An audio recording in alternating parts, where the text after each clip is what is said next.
huli na, bistado na, pinagtatakpan pa. Bakit? Pati yung mga senador. Kaya nga po sabi namin ni Congressman Sid Ungab, yung mga senador na pumirma at yung mambabatas na pumirma rito, hindi nagsasalita. Kasabwat po yan. Tama! Kasabwat po yan.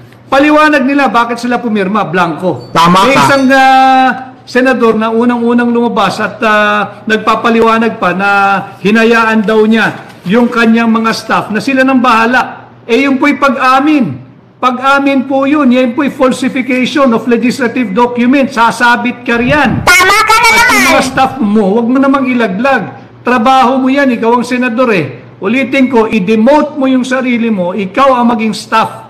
At i-promote mo yung staff mo na inutusan mo maglagay ng halaga at mag-aproba at mag-exercise ng kanyang discretion.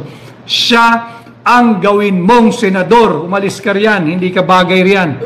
Bakit pagka-hearing kay Alice Guo, pati kung saan nag-aral si Alice Guo, alam mo, bakit yung mga school record, birth certificate ng mga ninuno ni Alice Guo nasa liksik mo, bakit pagdating sa trilyong pisong budget, bulag, pipi, bingi ka, pirma ka lang ng pirma? Yan ang ipaliwanag mo. Oo nga. Yan ang ipaliwanag mo. Huwag ka magtago doon sa yung staff mo ang inutusan mo. Hindi trabaho ng staff mo yan. Hindi naman sila sumasahod ng kagaya ng sahod mo Tama ka.